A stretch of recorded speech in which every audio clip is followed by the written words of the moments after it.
नमस्कार, बहुत स्वागत है आपका हमर छत्तीसगढ़ के इस खास बुलेटिन में। मैं हूं रीनू। शुरुआत करेंगे खबरों की।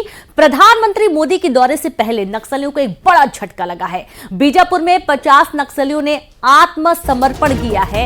इन नक्सलियों पर लगभग 68 लाख का इनाम था। कल भी सुकमा में जवानों ने मुठभेड़ में 17 नक्सलियों को ढेर किया था। बड़ी जानकारी आपको दे रहे हैं, जहां पर पीएम मोदी के दौरे से पहले नक्सलियों को बड़ा झटका लगा है, क्योंकि बीजापुर में 50 नक्सलियों ने आत्मसमर्पण कर लिया है और इन नक्सलियों पर लगभग 68 लाख का इनाम घोषित था। कल भी सुकमा में जवानों ने मुठभेड़ में 17 नक्सलियों को ढेर किया था। और ये देखिए, तस्वीर आपको दिखा रहे हैं, महिला नक्सली भीड़ में शामिल है। युवा जो हैं वो भी नक्सली राह पर थे।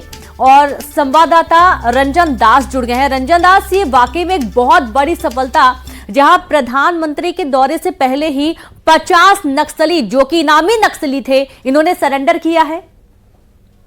जी बिल्कुल, इसे नक्सल संगठन को एक करारा झटका भी कह सकते हैं, या यूं कह सकते हैं कि बस्तर में अब नक्सलवाद के पांव लगभग उखड़ चुके हैं। बस्तर में नक्सलवाद अब पूरी तरह से पस्त हो चुका है। सरेंडर, जिस तरह से जो सरेंडर पुलिस की तरफ से प्रस्तुत किया गया है, दरअसल ये सरेंडर करने वालों में पीएलजी यानी माओवादियों की पीपुल लिबरेशन गुरिल्ला आर्मी के साथ ही बटालियन के अलावा कुतुल एरिया कमेटी जो अबुझमाड़ से आती है और नेशनल पार्क एरिया कमेटी समेत 68 लाख के 13 इनामी माओवादी थे। इसके अलावा कुल 50 माओवादियों ने सरेंडर किया है। और सबसे बड़ी बात की पुलिस ने जो जानकारी साझा की, 1 जनवरी 2024 अब तक 346 माओवादियों ने सरेंडर किया। तो वहीं मुठभेड़ में अभी हाल में 141 माओवादी मारे गए हैं। ये एक बड़ा खुलासा किया गया। बस्तर में इस समय नक्सलवाद के खिलाफ जो जंग चल रही है, जवान, सुरक्षा बल के जो जवान है, पुलिस है, नक्सल संगठन पर पूरी तरह से भारी पड़ता नजर आ रहा है।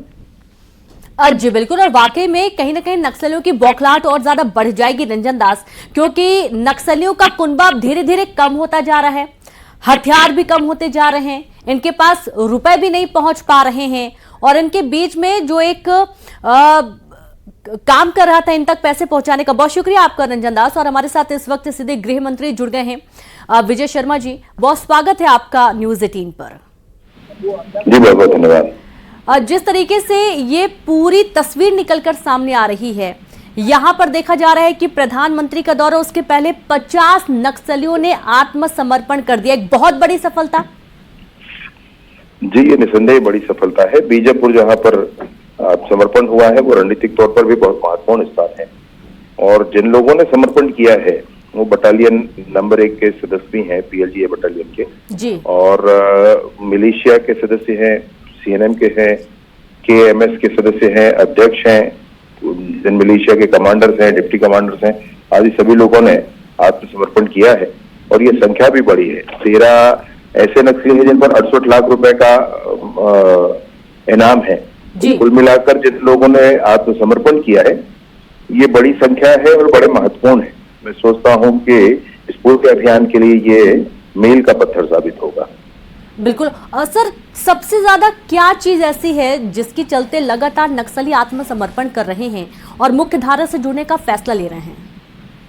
सबसे बड़ी बात है कि अब बस्तर की जनता नहीं चाहती है कि वहां पर ये रहे, या लाल आतंक वहां रहे। जी, सबसे महत्वपूर्ण विषय है। जनता ने बिल्कुल स्पष्ट मन बना लिया है कि लाल आतंक समाप्त होना चाहिए। जी, बहुत शुक्रिया विजय शर्मा जी हमसे जुड़ने के लिए और बातचीत करने के लिए। बहुत शुक्रिया आपका। तो आप देखिए कि कहीं ना कहीं मुख्यधारा से जुड़ने का फैसला लगातार नक्सली ले रहे हैं।